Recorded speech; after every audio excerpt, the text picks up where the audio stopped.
si tu remarques que Mario, qui est sur la gauche, est en vol inversé, là, il revient. Oui. Y a-t-il une raison d'avoir mélangé ces deux avions-là? Les pilotes. Les pilotes, chacun aime ce modèle-là. C'est deux inséparables amis qui volent ensemble. Ils ont...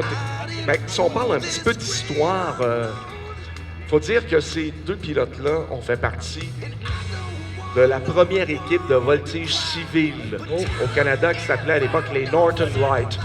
De là est née une amitié indéfectible. Si je te décris les gars, Daniel Fortin, tu connais la gauche maintenant, et on va se lancer, non pas dans une, côte à côte avec des avions avec des caractéristiques de vol différents, double boucle. Fait que là, ils vont être à l'envers. En haut. Ils sont En haut. Et là, on tire. Et on redescend. Et là, il faut travailler constamment parce que les deux avions n'ont pas les mêmes caractéristiques de vol. C'est pas vraiment facile de garder la formation qu'ils font présentement. J'imagine au niveau des moteurs, aussi des gaz, il faut en mettre dans donné, en mettre dans donné. Toujours. C'est pour ça que Daniel est à l'avant. Son appareil est d'un peu moins puissant, 385 forces de moteur. Et c'est Mario qui est à l'arrière, qui revient. Fait qu'ils s'adaptent constamment. Toujours. Et le leader, c'est Daniel. Donc, Mario, lui, ne regarde pas en avant. Il regarde toujours un point fixe sur l'avion qui est devant lui et le regarde toujours au même endroit dans son derrière. Et on y va maintenant avec une figure traditionnelle, le grand tonneau.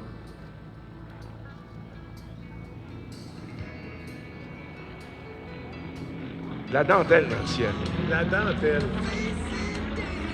Les couleurs qu'ils ont choisies pour les avions sont vraiment beaux. Sont belles, en fait. Mario Hamel, petit sujet. Ouais. Je te disais que depuis, il fait partie de 93-94 avec les Snowbirds. Il a volé ici, à Bagotville, avec les Snowbirds. Il a volé également sur un Extra 300, ici, faire un spectacle aérien. Il a volé un spectacle aérien sur un Yak 52. Et aujourd'hui, il arrive avec son cinquième appareil. Daniel, maintenant, qui décide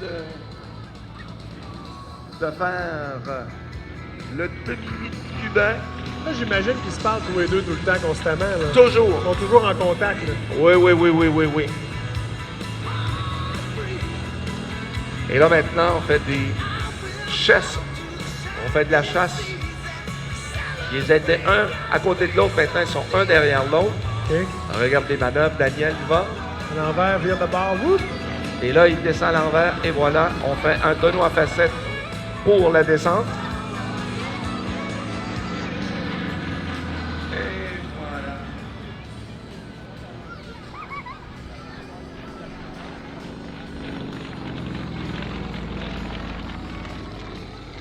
On fait la boucle.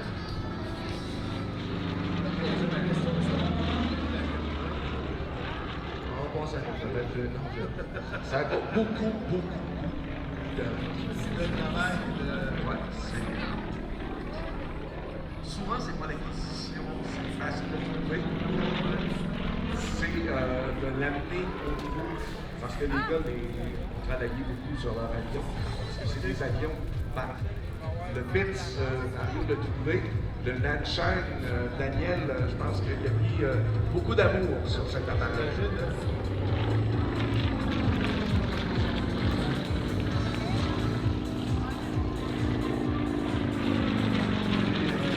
Tu vois que le deuxième appareil monte beaucoup plus vite que le premier. Ouais, hein?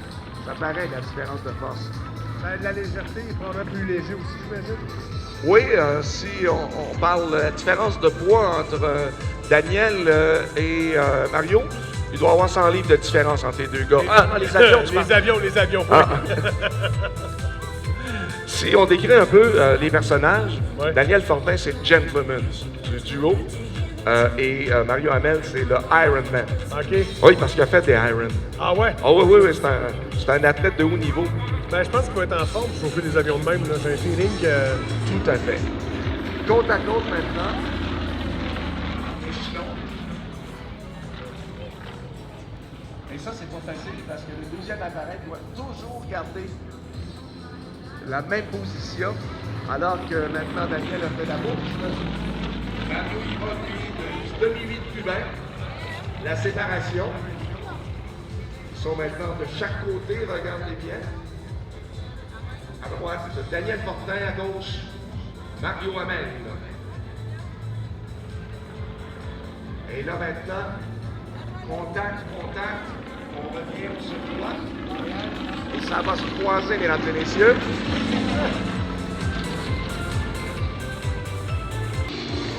Moi, ça me stresse tout le temps, ça.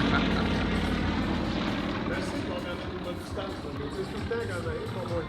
C'est comme la lune, ça, on n'en parle pas. C'est un secret. Ce qui est plus difficile lorsqu'on est en vol de formation, c'est de rejoindre la formation. Regarde là maintenant. Ouais. Regarde l'appareil, regarde en l'arrière le deuxième, Mario pousse les gaz pour revenir le plus vite possible à côté de son compère. Maintenant, ils vont nous revenir pour une série de manœuvres dans ce qu'on appelle les formations en échelon. En échelon? Donc, en échelon, ça veut dire qu'ils ne sont pas un à côté, Okay. pas un derrière, mais un peu décalé à l'arrière de l'autre. Comme le grand V, là. Ou le film, là. Ouais. Regarde. Oh! Tu sais, là, Phil, à un moment donné, tu as l'impression qu'il y a quelqu'un qui tourne alentour de toi, là. Ouais. Le tire-bouchon, mesdames et messieurs. Le tire-bouchon.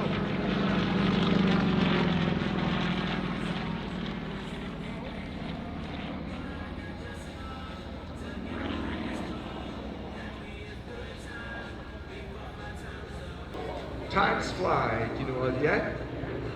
On tire sur le manche et on se lance dans la très gracieuse grande boucle de manche.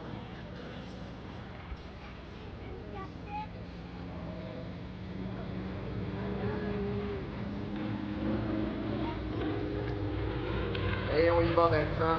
Encore une figure classique, le tonneau. C'est ça drôle que tu dises facile. À dire ou à faire? Enfin, non.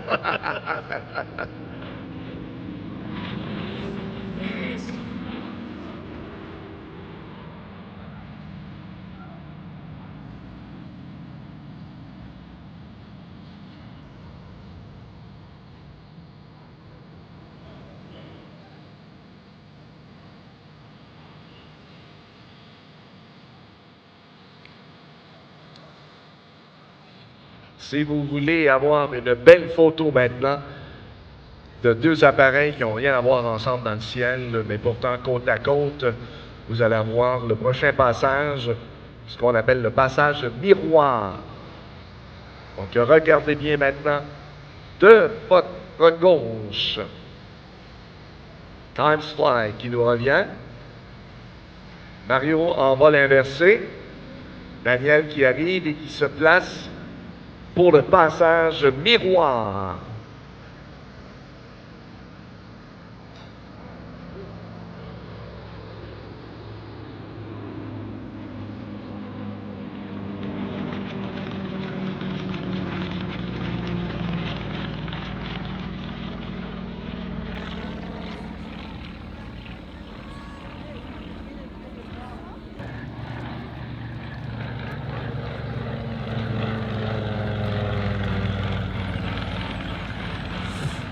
Un peu embrouillé par l'année passée, mais j'aurais dû